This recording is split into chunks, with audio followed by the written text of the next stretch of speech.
It's FAQ NYC Off Cycle. We're the New Yorkist podcast from the newsroom by and for New Yorkers. The city steps back to take different and deeper looks into some of the things that are always happening here in the only place in the world. I'm Alyssa Katz, the city's executive editor, and I am thrilled to have as my guest today Stan Mack, the cartoon documentarian and author of the collection Stan Mack's Real-Life Funnies, the collected conceits, delusions, and hijinks of New Yorkers from 1974 to 1995. Stan Mack, welcome to FAQ NYC. So Stan, some of our listeners know your work intimately from your years at the Village Voice, and others just have no idea who you are, probably. So let's get everyone on the same page. Who are you, and what is Stan Mack's Real-Life Funnies? I didn't know what I was doing at the beginning.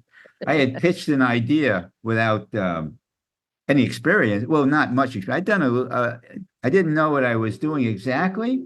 I mean, Milton Glaser said, "Go do it," and why not do it weekly? I was never expecting that. I was pitching a one shot, but I had been an art director at the Herald Tribune first, and then the New York Times when the Trib folded, and I had gone out both as an art director, deciding that illustrators could go out on assignment like photographers could.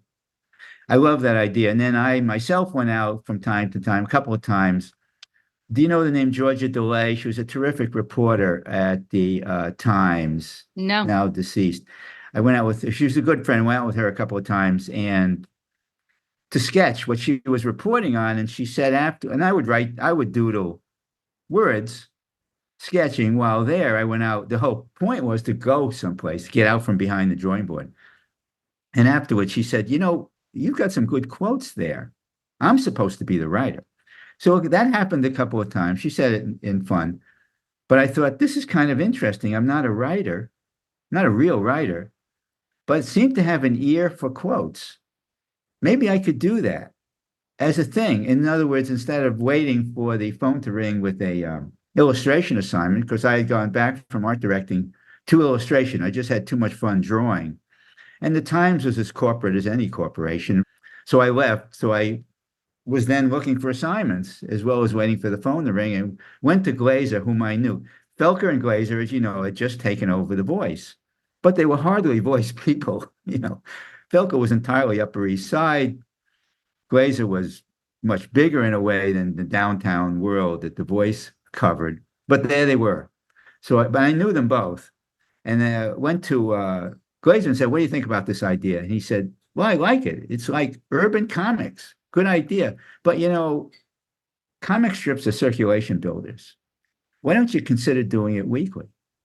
So that's how it all. I said, "Okay," but basically Monday morning, there I was with a little pad and pen and the city in front of me, and to go out and do it. And it was the 70s. Which was a wild time culturally, socially, very different from the 60s. So it was spread out in front of me. That's how it kind of began. So wait, how did the name come about? Well, so what to do? What was the first thing? What story to do first? And Clay Felker, Mr. Upper East Side, said, "Why don't you go to Bloomingdale's?" So I did. I went to Bloomingdale's and hung out. You don't want to go to Bloomingdale's and not buy anything. You make people very nervous. But I went to Bloomingdale's, hung out, did a strip, put this thing together, this thing, which was panels and words and sketches of the people who said these actual things. And I was very careful. I've always been very careful not to edit the words. I mean, I would cut, but I would never change. So anyway, so I did this thing. Go into the Voice. Now I'm looking at the real Voice editors, not Milton Glaser and Clay Felker, who were somewhere else. Not, as you know, as Tricia said, they really weren't Voice people. But now here were the editors themselves. And I said, "Here's this thing." And they said, "What is it?" I said, "Well, Milton said to run it." "Okay, what is it?" "Well, I went to Bloomingdale's. I wrote down what people said. I sketched them saying it. I put it together. And here it is." And they said, "What are you talking about? That's a comic strip. Comic strips are fiction. You're telling us these are real words and real people? We can't fact check that. We don't know what to do with this." I said, "I don't know. So what do we call it?" I said, "I don't know. Call it what you want." They said, well, because I don't remember the individual editors, but collectively they said, Well, we could call it real life funnies. Why funnies instead of comics? I'm not sure, except funnies had to do with newspapers, I think. But real life, somebody said, could really apply to Pfeiffer just as easily. I mean, he was writing, drawing about real life, but he was making it up at the same time. Well, why don't we guarantee as an underline that these are real words? We'll call it, we guarantee it, verbatim. I didn't even know what verbatim meant. I had to look it up. Then somebody else said, well, wait a minute, we can't guarantee it. We weren't there. We'll have to call it Stan Mack guarantees it. So we'll call it Stan Mack's Real Life Funnies, all dialogue guaranteed verbatim. And that's how the title came about. So were you an experienced eavesdropper at that point, or was this something that was kind of an alien practice to you? First of all, I had to figure out what do I put the words down on? It couldn't be too big because it would be too noticeable. What do I write with? I ended up getting I needed a little bag. In those days, there weren't bags for men the way they are today.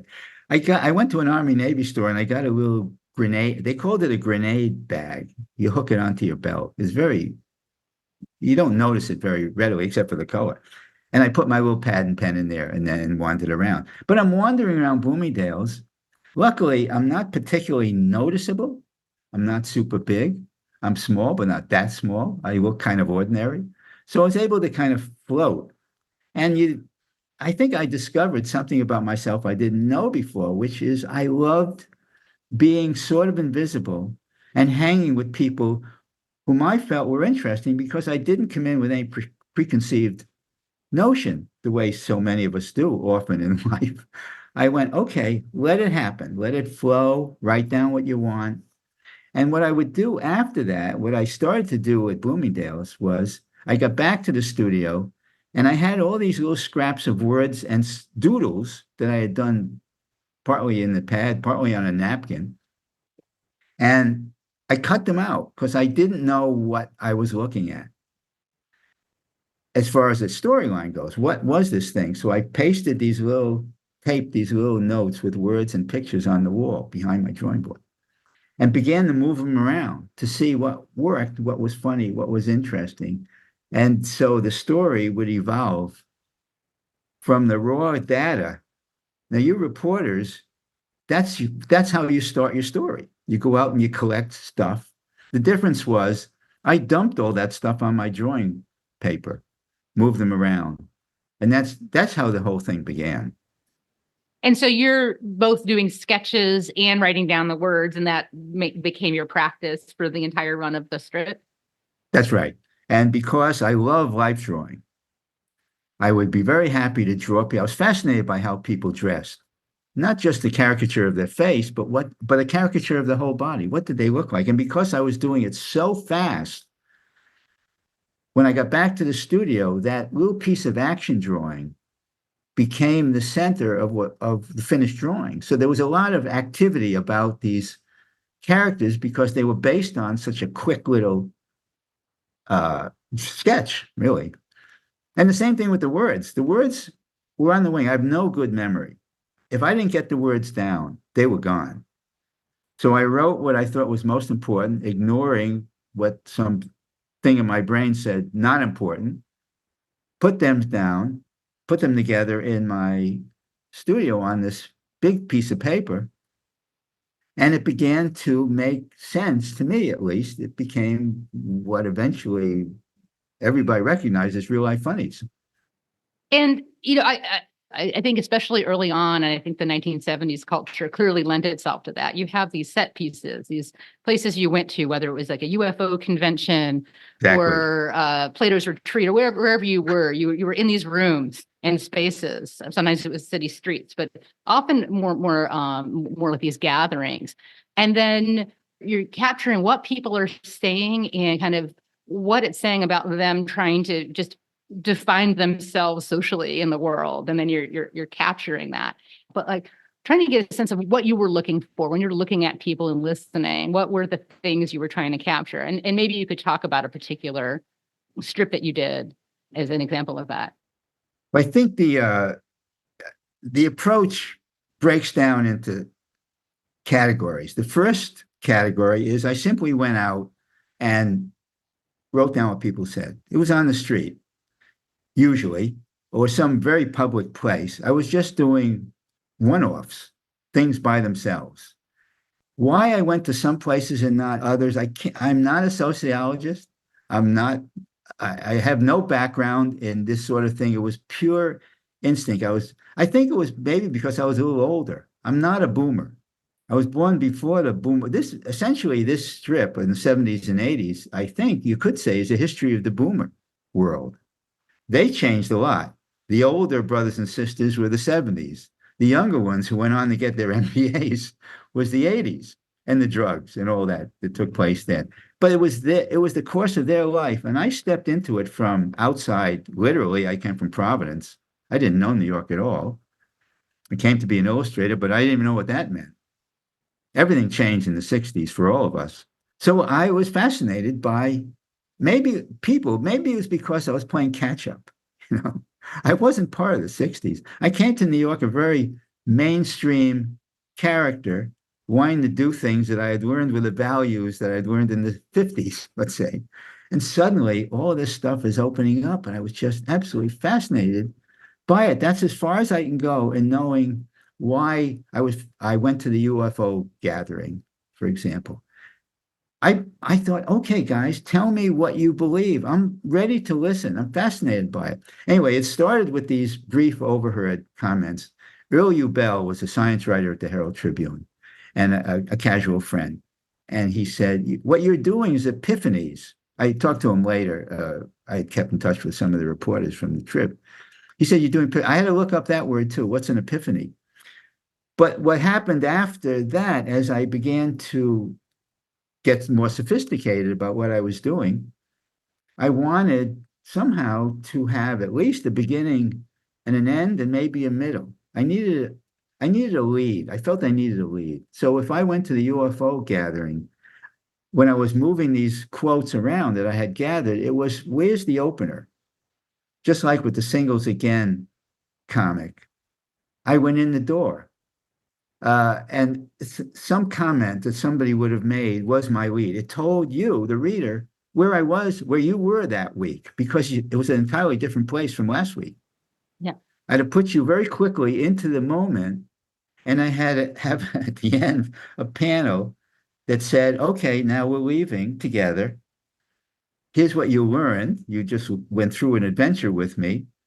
And you're satisfied enough, maybe there's a punchline that somebody says, a kind of punchline, that we can leave together, and I'll see you again next week someplace different. So you're in this, single again is, about a singles gathering at a Unitarian church in Manhattan, right? And tell us about like how you go into a room like that, or the UFO convention, or a gay bar, or any of the other places that you were listening to people. How did you put yourself there? Were folks aware that you were there basically as a reporter, or did they think you were one of them? The first half of the 20 years, I wasn't a reporter. I was one of them. How that came about, I just went into play. I remember coming off of the Bloomingdale's experience, I thought, this is really boring. Bloomingdale's. If I'm going to keep doing this week after week, I better make it an adventure. I better get outside my comfort zone and go places I don't belong. As long as I feel relatively safe, if I feel nervous, discombobulated, where am I? Who are these people? What do they believe? All the better. So that was part of the game. I think a reporter's instincts, which maybe I developed over the years of being an art director, especially at the Herald Tribune. I mean, that was the seat of the so-called new journalism. And somehow I must have picked up on that idea. Not exactly gonzo journalism, but the idea of going places you don't belong and finding out what it's about. And then eventually, I don't know exactly when it started, you start putting yourself in the strips. Do you remember exactly when that happened, when you became part of it? The more I went into places I didn't belong, I needed what I thought of as a Charlie Brown character through whom you could get to the story. He almost never said anything. There were a couple of times when he became the punchline, but generally He didn't say anything. He was just a route in for the reader. But over time, I now have discovered that that character, he was the only ongoing character, was recognizable to people. They kind of enjoyed him. It was like Charlie Brown, funny little guy with a square nose and a mustache. And he just was kind of in awe, as I was. I mean, almost like you just arrived from Mars and went, what is going on here? That was the 70s for me. And did you, in fact, have a mustache? I did. I had a mustache. Our image of people say, well, you don't look like that. Well, I am short. My image of myself was different maybe than what you're seeing, but I think all of our images in our heads might be a little different than what people think of me. And if you're enough of an artist, maybe you can actually capture that image. But the square nose, little guy, full hair, which is beginning to recede now, and a perplexed look is pretty much that character. So one thing that, those of us who were reading your strips as they were coming out remember, but I think folks that come afterward would find a kind of quaint throwback is just, how much payphones factor into your stories. And this is, I think, just in part a reflection of the role that they actually played in our lives. But I think because these strips are really about like people's connections and communications and just trying to work through things in their lives as New Yorkers, like they come up again and again. And I have wanted to get your take on just kind of how payphones played a role in these strips, but also on a technical level, how were you able to reconstruct these conversations? I mean, clearly you couldn't hear what was going on the other end. I didn't actually. Only one time was there the other side shown in the comic strip. It's actually a panel from that comic strip is on the back cover of the book. Two women, they told me a story. I confess, they were from time to time, if somebody told me a great story that happened to them, and they were willing to let me grill the hell out of them and make sure I had every detail right, and it was perfect, I thought, for real life funnies, I would run it. This one was one of those where two women walked by a phone booth, it was around 15th Street and 3rd Avenue. So I always know where these places are because I would go back and sketch and make sure that the reader knew where it happened.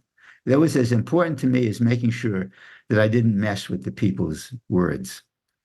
So they walk by, the phone's ringing. The woman answers it. And the guy says, is this such and such a number? She says, well, yeah, it is.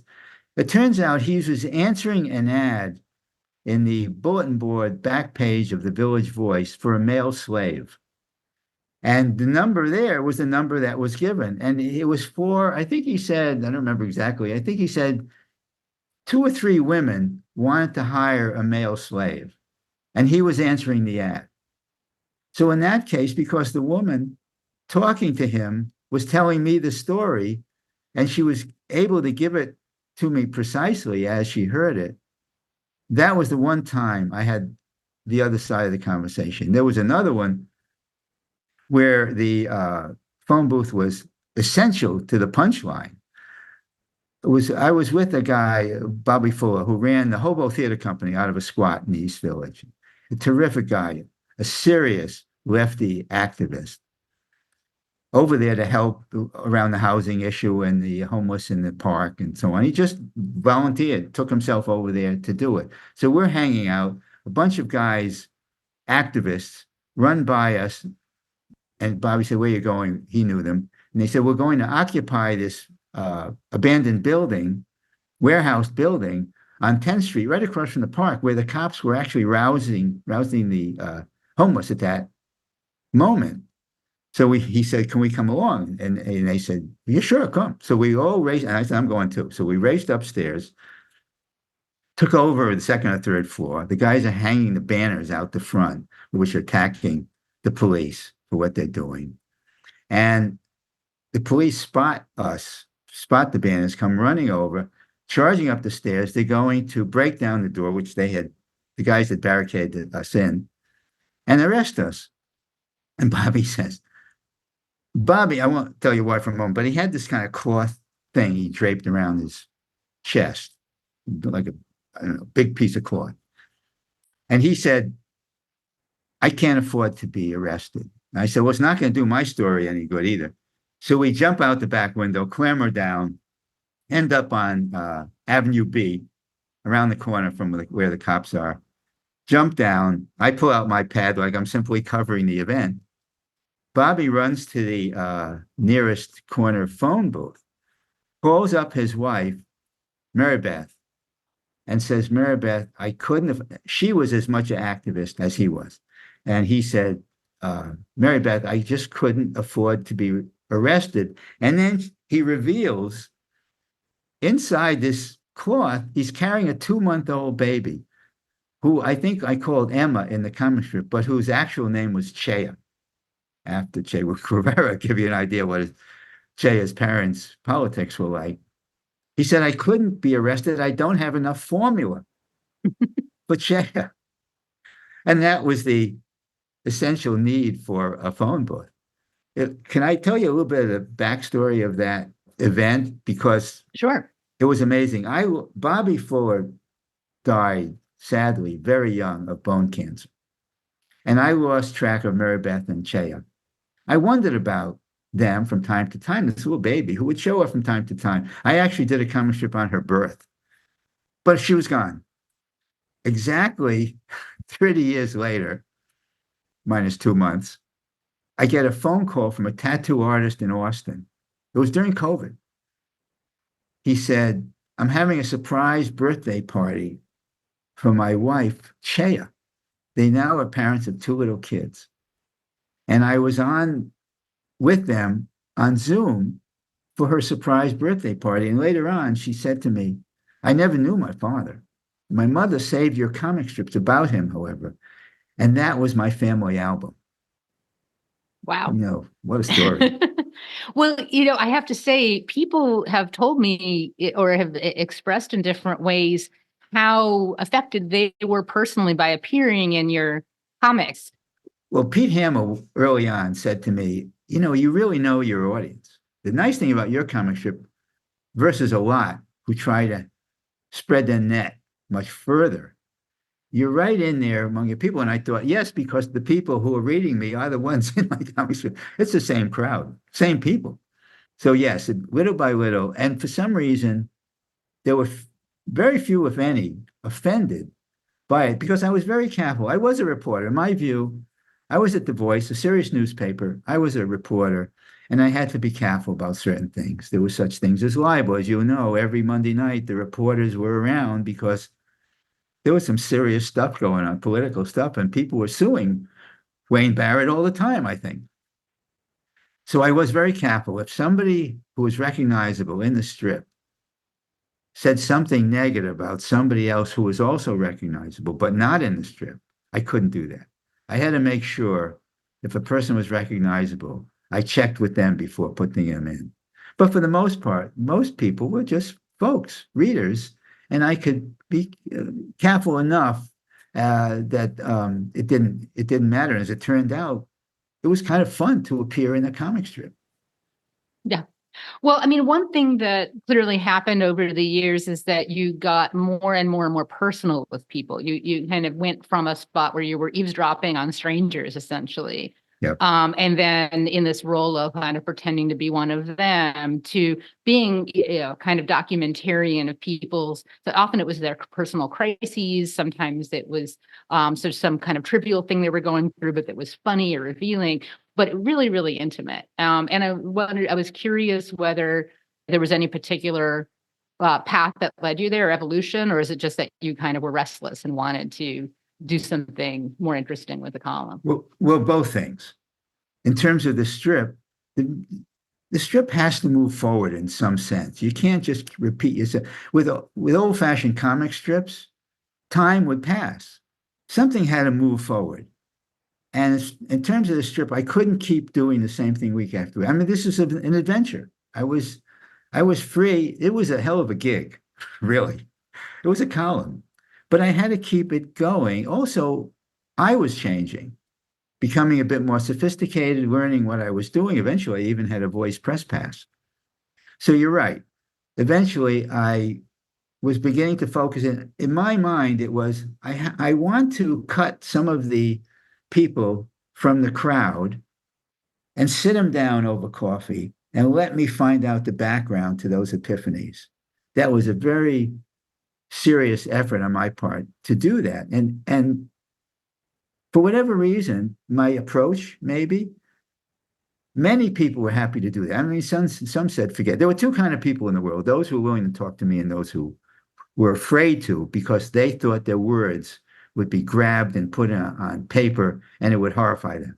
But there were many who said, okay. I said, look, nothing gets in my strip, in the paper, without your okay. I will not read you precisely, but I will call you up, tell you what I'd like to do and the gist of the story. And if it's okay with you, I'll go ahead with it. So that was the background to isolating people and sitting down with them. And more than one person said, I feel like I just went through a therapy session.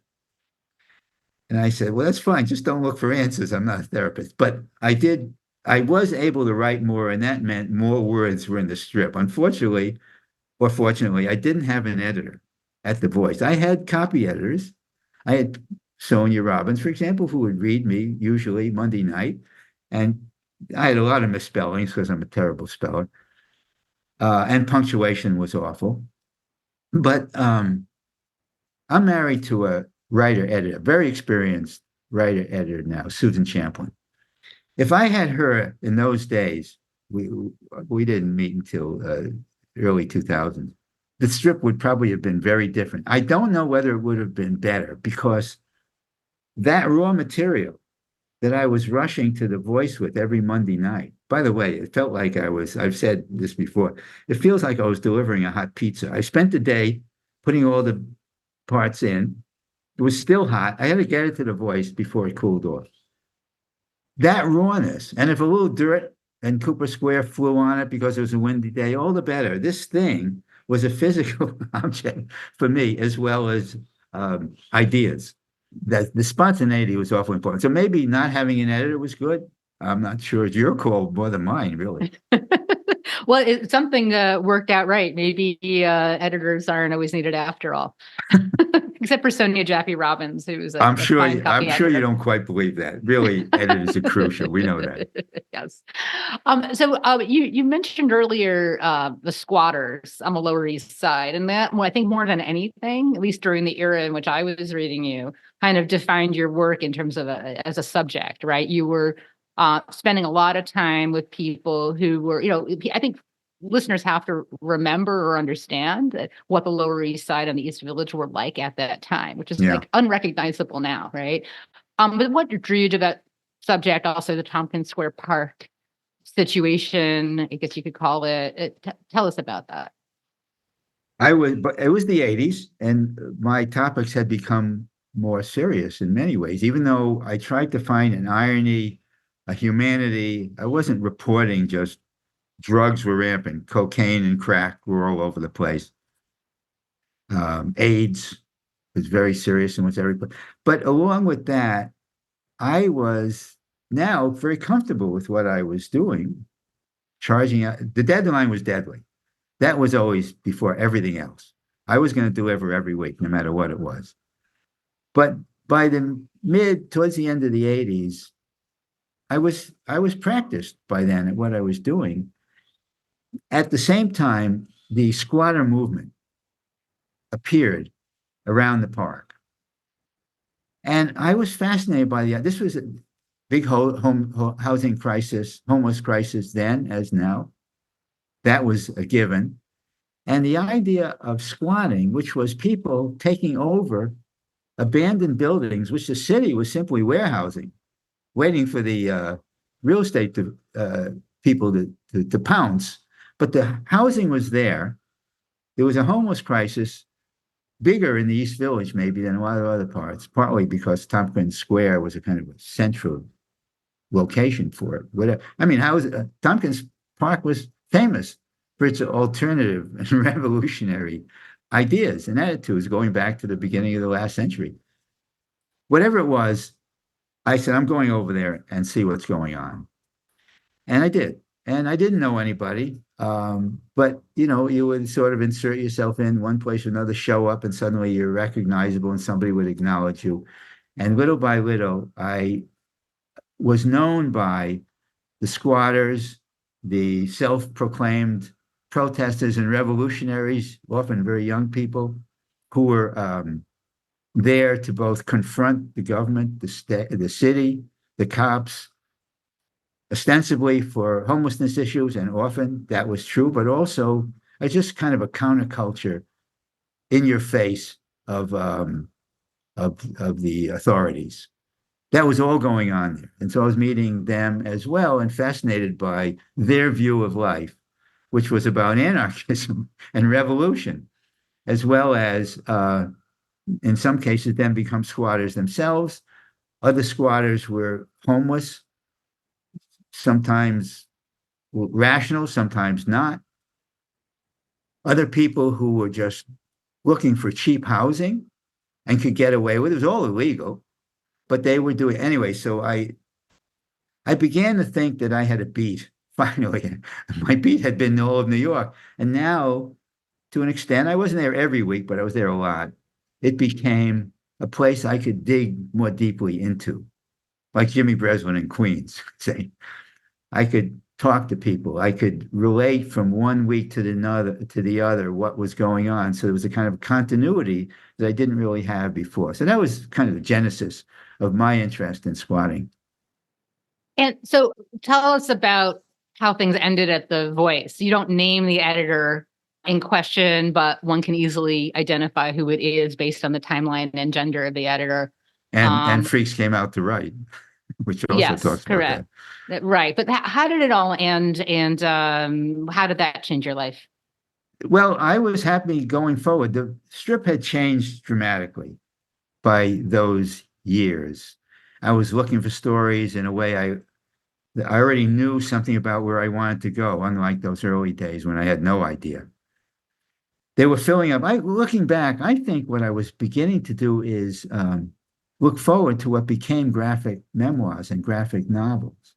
They were practically novels. They were filled with words. Again, no editor to point that out to me.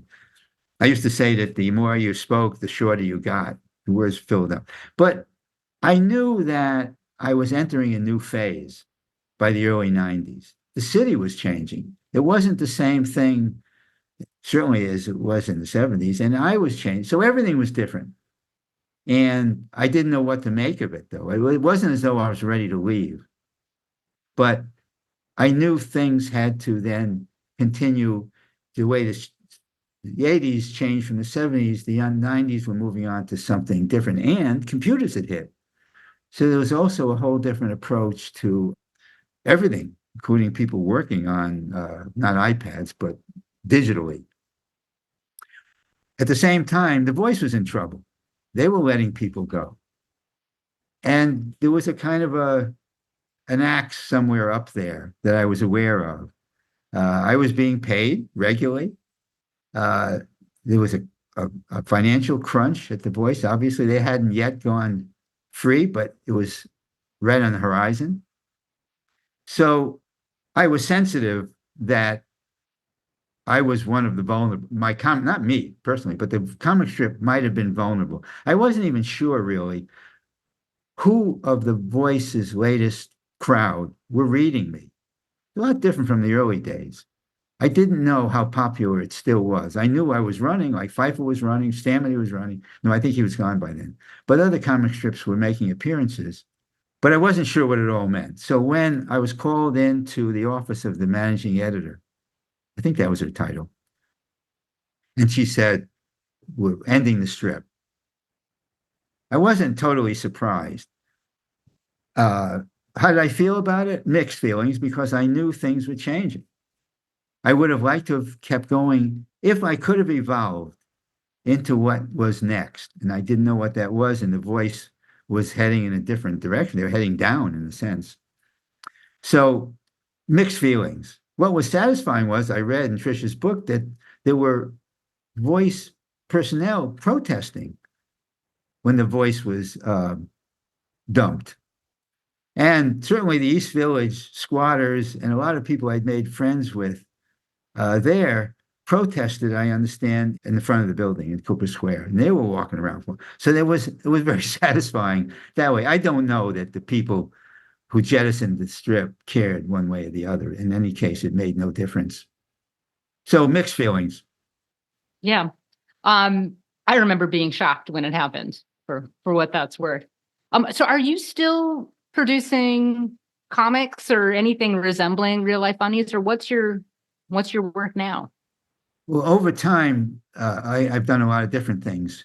When I left the Voice, an editor, a book editor, had been living on St. Mark's Place.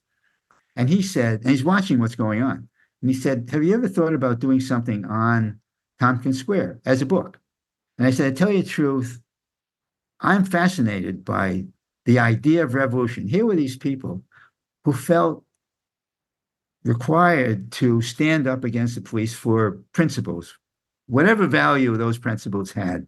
I would like to go back and look at the first revolution in this country, do a graphic history of the American Revolution, my way, which is in a sense bottom up, not top down, not the bigger movements, but where were the people and what were they doing? So that was the first thing I did.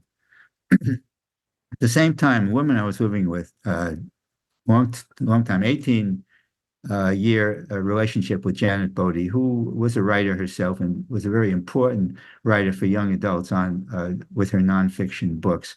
She got cancer breast cancer in 94. She went through treatment for a year. When the managing editor of The Voice said, "You're out," it was at a time when we were free of her cancer. We didn't know for how long. I didn't even though Janet had been a character in some of my strips, because I was talking about serious topics, AIDS and health problems and the lack of insurance coverage. I was getting pretty serious. So she had been in there, some of them very comic. She's a very funny woman, about hats, because she had lost her hair. And what do you do about that? And what about breasts? Well, she had no use for them. She said, screw it. So I don't think the Voice editors knew and were enough readers of The Voice to know that that was going on in my life. She died at the very, very end of the millennium, really. And I spent the next few years writing Janet and me a book about my experiences from the perspective of a male caregiver, and about what she was going through and the problems with the health insurance and health system in general. And I tried to make it as light as possible because she was funny, and I just filled the book with drawings. So you asked me what I was doing. I started Real Life Funnies again later in the 2000s, one with an online version of Adweek called Media Post, and later on an online news magazine called Who, What, Why, I think it's called, although I don't know how popular it is. But it was a little bit more of a political Real Life Funnies, but I was doing that weekly as well for a time. So that was pretty much it. I was keeping busy, and then COVID hit, and Fantagraphics became interested in this book idea. And then from then on, the last couple of years, I've been scanning artwork, and we've been going through production issues and so on, because it's a big book. Well, Stan Mack, it's really been a pleasure speaking with you here on FAQ NYC. Folks, we've been talking about Stan Mack's Real Life Funnies, the Collected Conceits, Delusions, and Hijinks of New Yorkers from 1974 to 1995. Really fun and insightful and delightful book, and a real document of New York City in that era. So, Stan, thank you very much for joining us. Thank you, Alyssa. It's been a pleasure. FAQ. FAQ NYC receives support from P&T Knitwear, an independent bookstore, cafe, and event space on Manhattan's Lower East Side with a podcast studio that can be freely reserved for community use. The podcast's friends include The City, a nonprofit newsroom delivering hard-hitting news that serves the people of New York, and Flaming Hydra, a collective of 60 writers delivering a cooperatively owned new newsletter you'll actually want to read. Our host this week was Alyssa Katz, executive editor at The City, and I'm our engineer, Adam Chimera. Harry Siegel is our executive producer.